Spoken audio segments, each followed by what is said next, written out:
Praise the Lord. ദൈവനാമത്തിന് മഹത്വം ഉണ്ടാകട്ടെ. അനുഗ്രഹിക്കപ്പെട്ട നല്ല നിമിഷങ്ങൾക്കായി കർത്താവിനെ സ്തുതിക്കുന്നു. മനുഷ്യ ശരീരത്തിൽ മറ്റെല്ലാ ഭാഗങ്ങളെക്കാളും വേഗത്തിൽ നാവിനുണ്ടാകുന്ന മുറിവ് പെട്ടെന്ന് കരിയുമെന്നാണ് വൈദ്യശാസ്ത്രം പറയുന്നത്. പക്ഷെ നാവ് വരുത്തുന്ന മുറിവ് അതത്ര പെട്ടെന്നൊന്നും കരിയത്തില്ല. യോഹന്നാന്റെ സുവിശേഷം 9-ാം അധ്യായം. യേശു കർത്താവ് തൻ്റെ ശിഷ്യന്മാരുമായി കടന്നു പോകുന്ന യാത്രയിൽ കർത്താവിൻ്റെ ശ്രദ്ധ വഴിയരികിൽ നിൽക്കുന്ന ഒരു കുരുടനായ, അതും പിറവിയിലേ കുരുടനായ മനുഷ്യനിലേക്കൊന്ന് തിരിഞ്ഞു. ആ തിരിഞ്ഞ ഒറ്റ സെക്കൻഡ് കൊണ്ട് ശിഷ്യന്മാരുടെ ചോദ്യം ഇത്രയേ ഉള്ളൂ: കർത്താവേ, ഇവൻ ഇങ്ങനെ കുരുടനായിട്ട് പിറക്കത്തക്കവണ്ണം ആരാ പാപം ചെയ്തേ? ഇവനാണോ ഇവൻ്റെ അമ്മയപ്പന്മാരാണോ?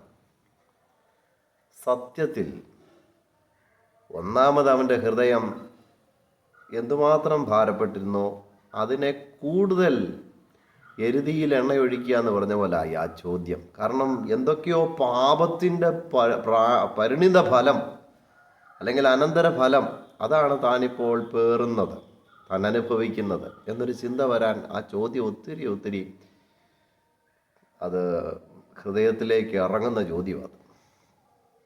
സത്യത്തിൽ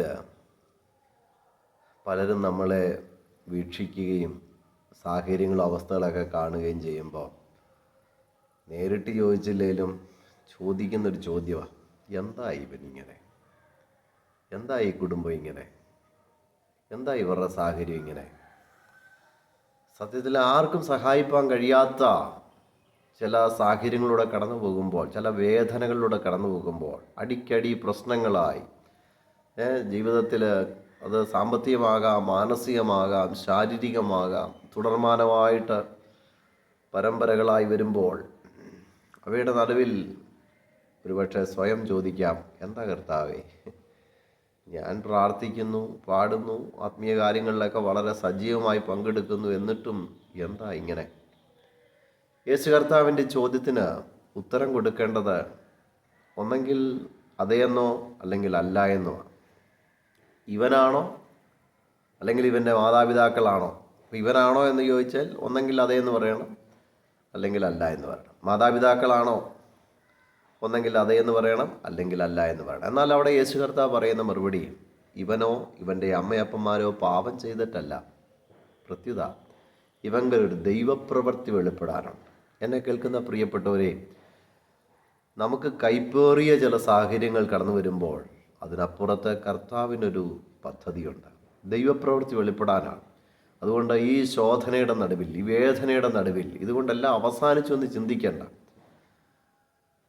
അവിടെ യേശു കർത്താവ് ചെയ്തത് നിലത്ത് തുപ്പി ചേറുണ്ടാക്കി അവൻ്റെ കണ്ണിൽ പൂശി.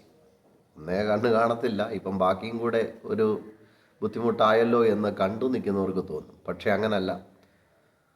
ഉൽപ്പത്തി പുസ്തകം 2:7 നമ്മൾ വായിക്കുന്നിടത്ത്, യഹോവയായ ദൈവം നിലത്തെ പൊടി കൊണ്ട് മനുഷ്യനെ ഉണ്ടാക്കിയിട്ട് അവൻ്റെ മൂക്കിൽ ജീവശ്വാസം ഊതി, മനുഷ്യൻ ജീവനുള്ള ദേഹിയായി തീർന്നു. അപ്പോൾ സൃഷ്ടിച്ചവനായ ദൈവം ഇവിടെയും ഒരു സൃഷ്ടിപ്പ് നടത്തുന്നതായിട്ട് നമുക്കത് മനസ്സിലാക്കാൻ കഴിയും. ആ നിലയിൽ അവനോട് പറഞ്ഞു, അയക്കപ്പെട്ടവൻ എന്നർത്ഥമുള്ള ശീലോഹാം എന്ന കുളത്തിൽ പോയി കഴുകി വരാൻ പറഞ്ഞു. അവനപ്രകാരം പോയി തൻ്റെ കണ്ണുകൾ കഴുകിയപ്പോൾ തൻ്റെ ആയുഷ്കാലത്ത് ഒരിക്കലും താൻ കണ്ടിട്ടില്ലാത്ത കാഴ്ചകൾ കാണത്തക്ക നിലയിൽ തനിക്ക് കാഴ്ച കിട്ടാനിടയായി. യേശുക്രിസ്തുവിൻ്റെ അത്ഭുത പ്രവർത്തികൾ, അടയാളങ്ങൾ തിരുവെഴുത്തിൽ വായിക്കുന്നതിൽ വളരെ ആഴമേറിയ ഒരു ചിന്ത ഇതിനകത്തുള്ളത്, ഈ മനുഷ്യൻ കാഴ്ച കിട്ടിയവനായി മടങ്ങി വന്നപ്പോൾ തൻ്റെ ജീവിതത്തിൽ യേശുക്രിസ്തുവിനെക്കുറിച്ചുള്ള കാഴ്ചപ്പാടുകളും മാറി. മടങ്ങി വന്ന ആദ്യം അയൽക്കാരാ ചോദിക്കും, ഇവിടെ ഈ ഭിക്ഷയൊക്കെ അയച്ചുകൊണ്ടിരുന്ന അവനാണോടാ ഇത്? അപ്പോൾ അങ്ങോട്ടും ഇങ്ങോട്ടൊക്കെ അവർ ചോദിക്കുന്ന കേട്ടോ അവൻ പറഞ്ഞു, നിങ്ങൾ ടെൻഷനൊന്നും അടിക്കണ്ട, ഞാൻ തന്നെയാണ്, ആളൊന്നും മാറിയിട്ടില്ല, പഴയ ആൾ തന്നെയാണ്. അപ്പോൾ അവരുടെ ചോദ്യം, എങ്ങനെയാ നിനക്ക് കാഴ്ച കിട്ടിയേ? അവൻ പറയുന്നു, യേശു എന്ന് പേരുള്ള ഒരു മനുഷ്യൻ എൻ്റെ കണ്ണിൽ ചേറ് പൂശി പോയി കഴുകാൻ പറഞ്ഞു, ഞാൻ പോയി കഴുകി കാഴ്ചയുള്ളവനായി ഞാൻ മടങ്ങി വന്നിരിക്കുന്നു. ചുരുക്കി പറഞ്ഞാൽ, ഒരു മനുഷ്യൻ എന്ന നിലയിൽ യേശുവിനെ കണ്ട അദ്ദേഹം പിന്നീടുള്ള അവരുടെ ചോദ്യങ്ങൾക്കുള്ള മറുപടി കൊടുക്കുന്നതിൽ നിന്നും യേശുവിനെ ഒരു പ്രവാചകനെന്നും ദൈവത്തിൻ്റെ അടുക്കൽ നിന്ന് വന്നവനെന്നും അതിനകത്ത് 31 വാക്യത്തിലേക്കൊക്കെ വരുമ്പോൾ ലോകം ഉണ്ടായതിൽ പിന്നെ ഇന്ന് വരെ കണ്ടിട്ടില്ലാത്ത അത്ഭുതം ചെയ്യുന്നവനെന്നും ഒക്കെ യേശുവിനെ കുറിച്ച് മനസ്സിലാക്കാൻ കഴിയും. ഇതിനിടയ്ക്ക് വേറെ ഒരു നഗ്നമായ സത്യമുണ്ട്. മറ്റൊന്നുമല്ല, തൻ്റെ സ്വന്തം മാതാപിതാക്കൾ ഒരർത്ഥത്തിൽ തന്നെ തള്ളിപ്പറയുകയല്ല, സത്യങ്ങളും കാര്യങ്ങളൊക്കെ അറിയാം, എന്നിട്ടും അവരത് മറച്ചു വെച്ചു.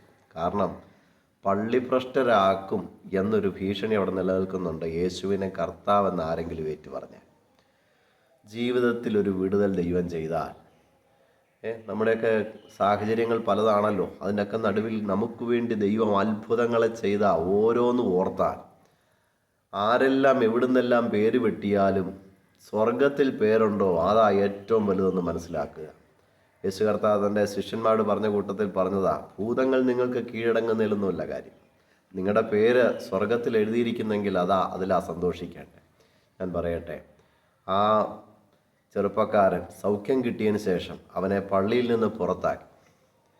എന്നാൽ ആ പുറത്താക്കിയ അതേ നിമിഷം യേശു അവൻ്റെ അടുക്കൽ വരാനിടയായി. ഈ ലോകത്തിൽ എവിടെ നിന്നും നമ്മളെ പുറത്താക്കിയാലും യേശു കർത്താവിനോട് ചേർന്ന് നിൽക്കാമോ, അതിൽ പരം ഒരു സന്തോഷം നമ്മുടെ ജീവിതത്തിൽ ഉണ്ടാകുകയില്ല. തൻ്റെ മാതാപിതാക്കളെ പോലെ പള്ളിഭ്രഷ്ടരാക്കുമെന്നുള്ള ചിന്തയാൽ യേശു കർത്താവ് ചെയ്ത ഈ അത്ഭുതത്തെ അവർ നിരാകരിച്ചു.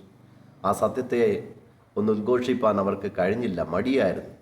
ഈ ലോകത്തിൽ പലതിനെയും ഭയപ്പെട്ടും പലതിനെയും പേടിച്ചും യേശുക്രിസ്തുവിൻ്റെ നാമത്തെ മഹത്വപ്പെടുത്തുവാൻ ലഭിക്കുന്ന അവസരങ്ങളെ പലരും വിനിയോഗിക്കാതിരിക്കുമ്പോൾ, നമ്മുടെ ജീവിതത്തിൽ കർത്താവ് ചെയ്ത ചെറുതും വലുതുമായ ഉപകാരങ്ങളെല്ലാം ഓർത്ത് നന്ദി കരയേറ്റുവാൻ, സാക്ഷ്യമുള്ളവരായി ജീവിപ്പാൻ, മറ്റുള്ളവരോട് ആ സാക്ഷ്യം പറയുവാൻ, ഈ ദൈവ സമാധാനവും ദൈവിക വിടുതലും അവരുടെയും ജീവിതത്തിൽ പ്രാപിപ്പാൻ നാം ഒരു മുഖാന്തരമാകട്ടെ.